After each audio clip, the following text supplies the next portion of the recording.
Mga ka-business, baka samantalahin ko itong pagkakataon na to. Kung po pwede po sana, lalambing ako sa inyo. Supportahan niyo po yung Anime Reactors TV. Solid ka business po yan. Tapos ano po kasi siya, bedridden na po, mga ka-business. So sa pamamagitan ng pagbablog, awa ng Diyos nga, na-monetize na siya. Nagkakaroon siya ng kaunting revenue. Kaya lang maliliit lang kasi yung views niya. Baka pwede po suportahan natin si Anime Reactors TV. Yan. Pero bedridden na po siya. Kaya mapapansin nyo yung at least na mukha niya, pinapakita niya. Cartoon character. Suportahan po natin yan, Anime Reactors TV.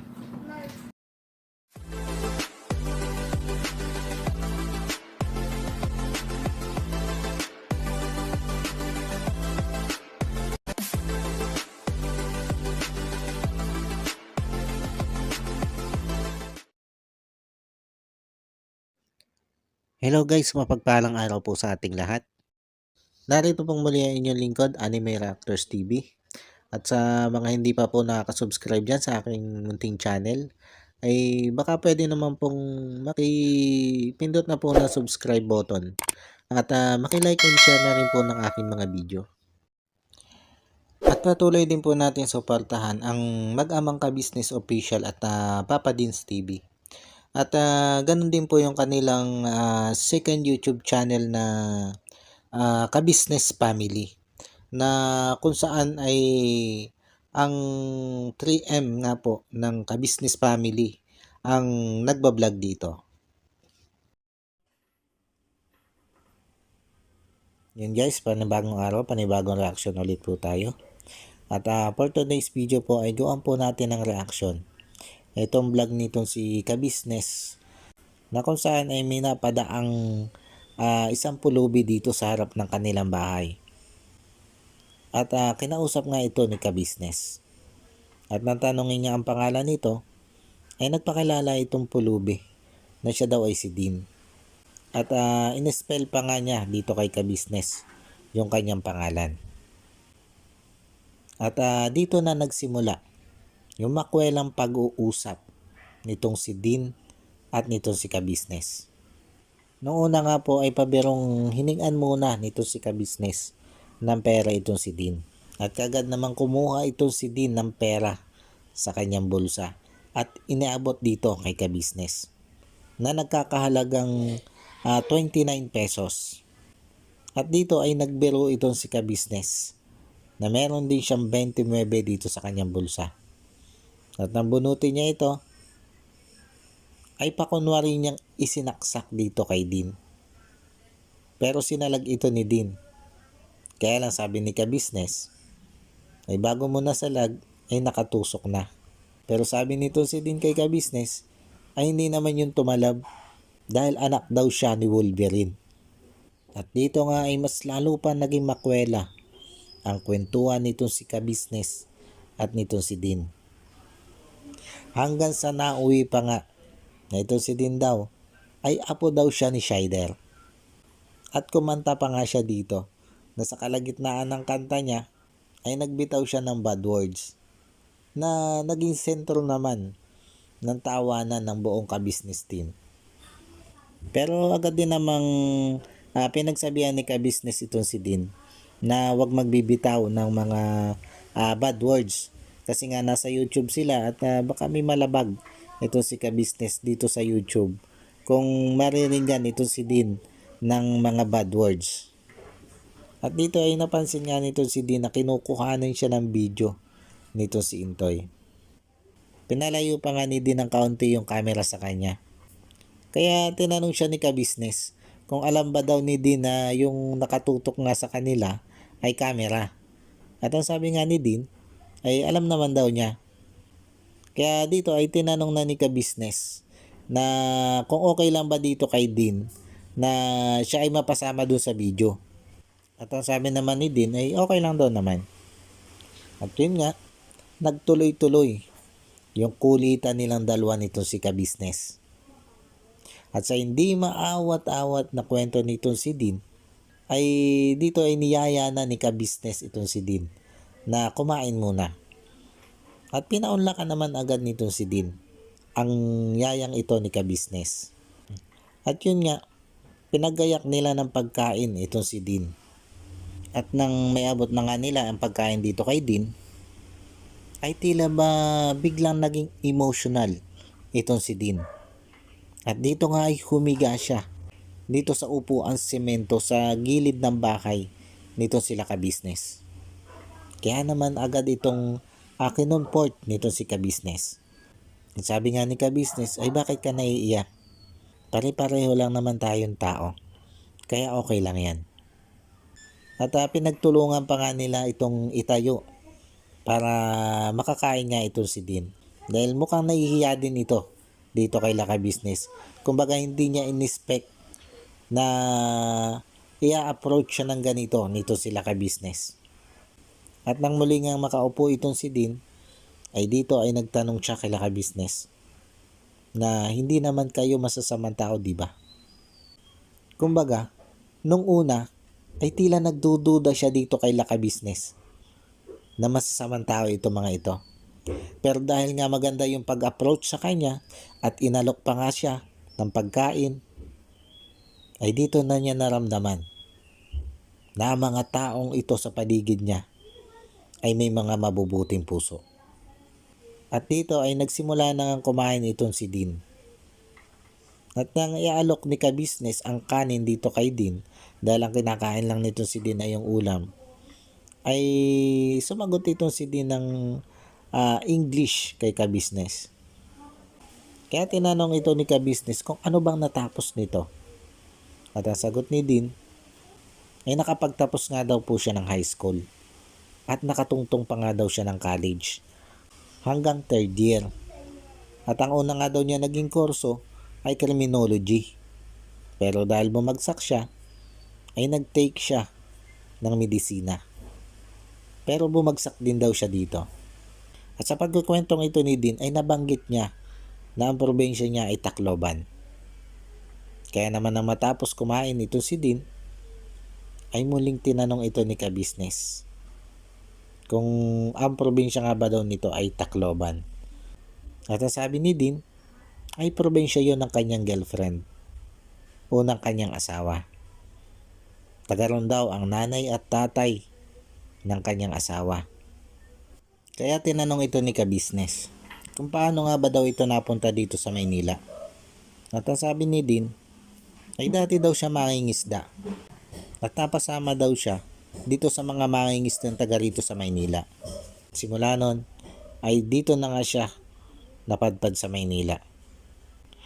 Ang mga ganitong impormasyon na binanggit ni Dean, ika nga ni ka-business, ay hindi pa ito ganun kapulido o hindi pa ito ganun kaklaro. Kumbaga, maaaring hindi ito yung totoo. Ngayon guys, nagtataka lang ako kung bakit umabot sa ganitong punto itong si Dean.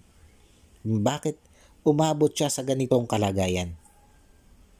Kung totoo na nakatapos siya ng high school at nakapag-college pa nga siya hanggang 3rd year. Kung tutuusin, yung mga ganong antas ng edukasyon ay madali ka na makapaghanap ng trabaho. Madali ka matatanggap bilang factory worker o marami pang iba dyan na pwede ka matanggap sa level ng iyong pinag-aralan na yan.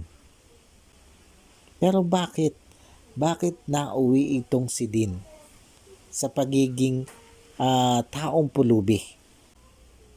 Ang isang inisip ko dito guys ay pwedeng dahil sa pagkalayo niya sa kanyang pamilya o sa kanyang asawa. Isa lang yan sa iniisip ko guys. At syempre isa yung gutom. Yan naman yung kalimitan na nagiging dahilan ng pagkawala sa sarili ng isang tao. Yung sobrang gutom. Kaya lang, paano nga siya nagutom ng ganito? Kung talagang siya nakapagtapos ng high school at nakapag-college pa nga, paano hindi siya nakahanap ng maayos-ayos na trabaho? Kahit halimbawa pagja-janitor, pwede naman niyang pasukin yun. O marami. Maraming pwedeng maging pagkakitaan lalo sa ganyang antas ng iyong pinag-aralan. Pero ano nga ba? Ano nga ba ang naging dahilan ng pagkakauwi nitong si Dean sa pagiging pulubi o masasabi na nating taong grasa dahil sa itsura niya? At ang isa din sa tinitingnan ko dito ay yung bisyo. Bagamat hindi umamin itong si Dean doon sa tinanong ni ka-business kung ito ba ay gumagamit ng droga, ay hindi pa rin natin malalaman kung ito ba ay totoo. Dahil ang sabi niya dito kay ka-business ay hindi pa naninigarilyo ay hindi siya naninigarilyo. Pero ang tanong, yun ba talaga ang totoo? Dahil alam naman natin na ang isa sa nakakapagpasira ng tuktok ng isang tao ay ang droga. Marami ng tao ang nasiraan ng ulo ng dahil dyan sa droga. At siguro mas malalaman natin ang totoong kwento ng buhay nitong si Dean sa likod ng kanyang pagiging taong pulubi o taong grasa. Kung ito'y papayag na tulungan nito sila ka-business. Kasi hindi pa rin natin alam kung papayag ba siya na tulungan siya nitong si ka-business. Dahil nito nga matapos siyang kumain ay dahil siguro sa sobrang puyat at pagod ay nakatulog agad siya. At sa paggising nito ay hindi natin alam kung papayag ba siya na tulungan siya nitong sila ka-business. Dahil ang balak ni ka-business ay tulungan itong si Dean hanggang sa maibalik man lang sana doon sa kanyang pamilya kung saan man naroon ang kanyang pamilya. Ito naman kasi siguradong tutulungan ito nito si ka-business. Kilala natin ang puso ni ka-business pagdating sa mga ganitong klase ng tao. Lalo na nga itong mga ganitong tao na pulubi. Isa ito sa priority ni ka-business na tulungan. Dahil sabi nga ni ka-business ay naranasan din niya ang maging taong kalye nung panahon ng kabataan niya. Naikwento kasi niya dito sa panayam nito sila Kuya Bong Intoy at nito si Thinking Buddy na nung panahon nga daw ng kabataan niya ay umalis siya sa poder ng kanyang mga magulang at sinubukan mamuhay mag-isa. At dito nga daw ay naranasan niya ang matulog sa bangketa at magbenta ng basahan para may makain lang siya o para mabuhay niya ang kanyang sarili. At ang dahilan daw ng pag-alis niya sa kanyang pamilya ay yung gulo na nakikita niya o hindi pagkakasundo-sundo ng kanyang mga magulang. Kaya niya, sinubukan niya na mamuhay mag-isa. At napadpad nga siya sa lansangan. Kaya naman ganito kababa ang loob nito si ka-business. Pagdating nga dito sa mga taong lansangan o pulubi. Ang kaibahan nga lang niya nun ay hindi siya nanlimos. Dahil nagbenta siya ng basahan. Kung halip naman limos siya, ay nagbenta siya ng basahan para may maipantustos siya sa kanyang pangangailangan. Kaya itong si Dean, pag ito'y pumayag na tulungan nito ni ka-business, ay sigurado ako na mapapabuti ang buhay nito si Dean. Mababago ang buhay nito. Basta tanggapin lang niya ang iniaalok na tulong nito si ka-business. Kilala naman natin nito si ka-business kung paano ito tumulong. All the way talaga to. Sukdo lang bigyan kanya ng puhunan para mabago lang ang buhay mo. Ganyan tumulong yan si ka-business. At subok na yan sa maraming pagkakataon ng ginawa niyang pagtulong. Kaya ito guys, abangan natin. Abangan natin kung anong magiging tulong dito nila ka-business. Kung papayag nga ito si Dean na siya ay tuluyang tulungan nito sila ka-business. At yun nga, ang inaasahan natin dito ay maibalik ng maayos itong si Dean dito sa kanyang pamilya. At kung talagang taga Tacloban yung kanyang pamilya at tatanggapin pa siya doon, at sigurado naman yan na ika nga ni ka-business ay sukdulang ihatid nila ito doon sa Tacloban.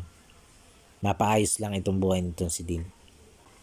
At syempre, pag inihatid yan doon, ay hindi lang doon magtatapos ang pagtulong nila ka-business. Bibigyan at bibigyan niya ng pangkabuhayan para doon sa magiging buhay ni Dean doon sa Tacloban. At yun nga, sana ay paunlakan itong si Dean ang tulong na iaalok sa kanya nito sila ka-business. At dito, pag tinanggap ito ni Dean, dito din natin malalaman ang totoong kwento ng buhay nitong si Dean. Paano guys, sana po ay nagustuhan nyo itong aking reaction video na ito. At bago po tayo magtapos ay gusto ko lang pong i-shout out itong si Ma'am Nagi-Nagi ng Jordan. Shout out po sa inyo ma'am. At ganon din po itong si Ma'am Nerissa ng New Jersey. Shout out po sa inyo. At maraming salamat po sa patuloy nyo pong pagsuporta at panonood ng aking mga video.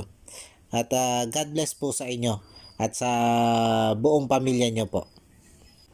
At lagi po kayo mag-iingat dyan kung saan man kayo naroon. Paano po? Hanggang dito na lang muna po yung aking reaction video.